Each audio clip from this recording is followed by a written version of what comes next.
আয়োজনটা বেসিক্যালি আমাদের অ্যামেচার ফাইটারদেরকে নিয়ে করা। ইফ ইউ রিমেম্বার, আমরা গত এপ্রিলের 18 তারিখে আমরা একটা জুলকান ফাইটিং চ্যাম্পিয়নশিপ করেছিলাম, যেখানে প্রফেশনাল প্লেয়ারদের মেলা ছিল। সো দেশের বাইরে থেকে আমরা প্রফেশনাল প্লেয়ারদেরকে নিয়ে এসেছি, বাংলাদেশের প্রফেশনাল প্লেয়াররা ইন্টারন্যাশনাল প্লেয়ারদের সাথে খেলার সুযোগ পেয়েছে। That was A blending.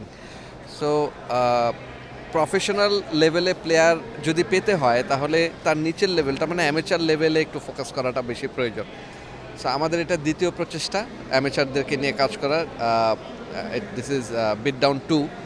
So amateur লেভেলের ফাইটারদেরকে গ্রুম আপ করানোর জন্য, এনকারেজ করার জন্য বেসিক্যালি এই প্রোগ্রামটা করা। It's basically a new sport in Bangladesh.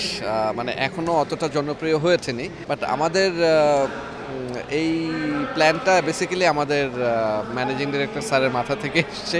Bashundhara tissue অশুদ্ধতার বিরুদ্ধে এক বিন্দুও ছাড় নয়। So he loves this sport. He himself is a sportsman, a combat sportsman. He himself is.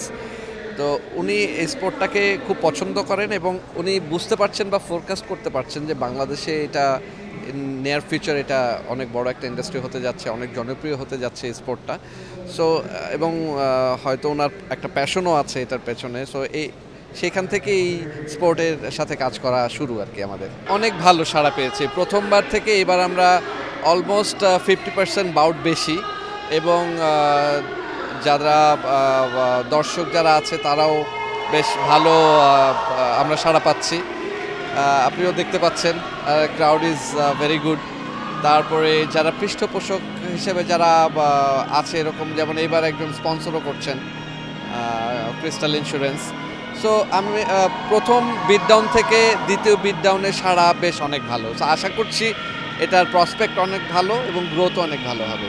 অবশ্যই আগ্রহ বাড়াচ্ছে। এবার একটু নতুনত্ব হচ্ছে বিষয়টা এমন যে আমাদের 4টা অ্যামেচার চ্যাম্পিয়নশিপ আছে।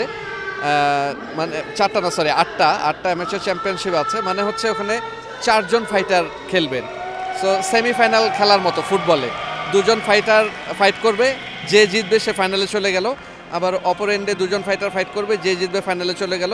সো ফাইনালিস্ট 2 জন ফাইটার ফাইট করবে, যে জিতবে সে বেল্ট পাবে।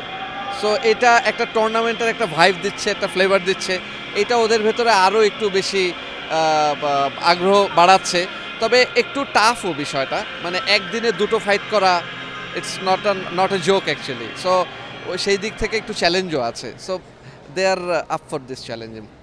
Yes, absolutely you are right. আমরা বাংলাদেশে এই স্পোর্টটাকে জনপ্রিয় করে তোলার পেছনেই কাজ করে যাচ্ছি। সো প্রথমে প্রফেশনাল লেভেলের প্লেয়ারদেরকে নিয়ে কাজ করেছি, এরপরে অ্যামেচার প্লেয়ারদেরকে নিয়ে কাজ করছি। তো এরপরে যারা অলরেডি আমরা যারা এই সমস্ত কমব্যাট জিমের সাথে সম্পৃক্ত, তাদেরকে নিয়ে আমরা অনেকবার বসেছি, আলোচনা করেছি কিভাবে এই স্পোর্টটাকে আরও জনপ্রিয় করে তোলা যায়। যারা ছোট ছোট কমব্যাট জিম পরিচালনা করছে তাদের জন্য খুব কষ্ট হয়ে যাচ্ছে এই স্পোর্টটা নিয়ে কাজ করা, কারণ স্পোর্টের পেছনে খরচ আছে। সেই খরচ যোগান দেওয়াটাও এই ছোট ছোট জিমগুলোর পক্ষে একটু কষ্টকর হয়ে যায়। তো পৃষ্ঠপোষকতা বাড়ানো যায় কি না, বা এই সবাই মিলে একসাথে কিভাবে স্পোর্টটাকে আপলিফট করা যায়, বেসিক্যালি এই পুরো সংগঠনটা নিয়ে, পুরো কমিউনিটিটা নিয়েই আমরা কাজ করে যাচ্ছি। উদ্দেশ্য একটাই, এই স্পোর্টটাকে বাংলাদেশে জনপ্রিয় করা এবং বাংলাদেশ থেকে বিশ্ব পর্যায়ে বাংলাদেশকে রিপ্রেজেন্ট করতে পারে এমন প্লেয়ার তৈরি করা।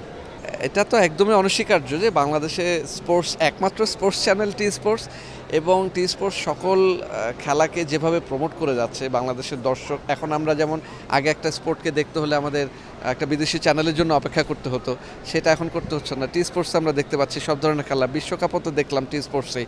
সো আর স্পেশালি এই স্পোর্টটাকে নিয়ে T Sports is working wonderfully. যেমন ZFC1 পুরো প্রোগ্রাম লাইভ স্ট্রিমিং করেছে টি স্পোর্টস, এবং বিট ডাউন আপনারা কভার করতে এসছেন। সো এই স্পোর্টটা পরিচিতি পাইয়ে তোলবার পেছনে টি স্পোর্টসের অনেক বড় ভূমিকা সবসময় ছিল এবং সামনেও থাকবে আশা করি। For more updates, subscribe to our YouTube channel and click on the bell icon.